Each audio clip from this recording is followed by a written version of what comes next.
জেতার জায়গায় হারা, হারার জায়গায় জেতা, এই পাশাটাই উল্টেছে প্রায় 150 সিটে। এবং সেটা না হলে আমরা 220 থেকে 230টা সিট পেতাম। মানুষের জন্য দোষী নয়, মানুষের জন্য দায়ী নয়। আর যদি সত্যি আপনারা জিতে থাকতেন, তাহলে মানুষের মধ্যে আনন্দ কেন নেই? মানুষের মধ্যে স্বতঃস্ফূর্ততা কেন নেই? কেন বাংলা আজকে লুম্পেনদের হাতে ছেড়ে দিয়েছে? আজকে যদি আপনারা জিতেই থাকে, জোর করে, লুট করে, ভোট লুট করে, মানুষের নাম বাদ দিয়ে, এবং বেলা 11টার পর থেকে কাউন্টিং সেন্টারে কাউকে কাউন্টিং এ এজেন্ট ঢুকতে দেননি। আপনারা এজেন্টের আইডি কার্ড কেড়ে নিয়েছেন। আমার কেন্দ্রে আমি যখন খবর পেয়ে গেছি, আপনারা আমাকে যে রাউন্ড গুলোতে আমি এগিয়েছিলাম 13,000 ভোটে, আপনারা, আমি দেখেছি যিনি এখন গদিতে বসেছেন তার নাম করতে আমার ভালো লাগে না, তাকে আমরা অনেকদিন ধরে চিনি। তিনি নিজে বসে লুট করছিলেন, ডেটা সেন্টারে বসে আমি নিজে দেখে এসেছি।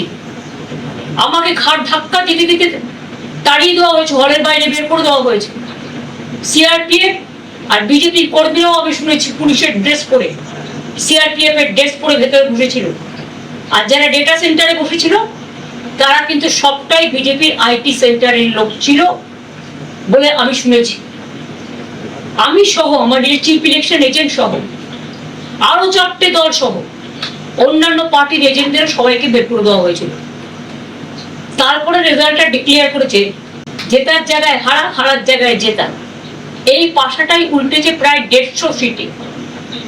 এবং সেটা না হলে আমরা 220 থেকে 230টা সিট পেতাম। মানুষের জন্য দোষী নয়, মানুষের জন্য দায়ী নয়।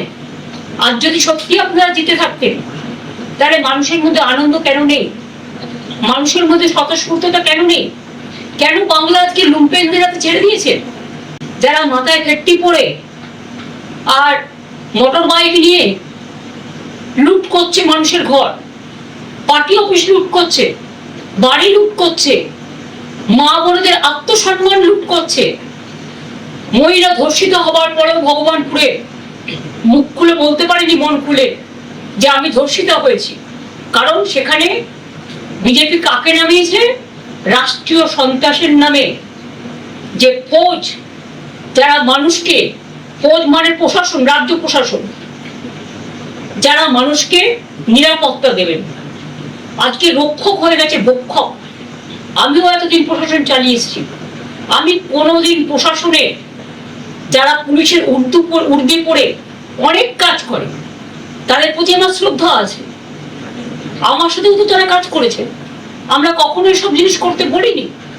ফলো করুন টিডিএন বাংলা, সত্যের পক্ষে খবরের আওয়াজ।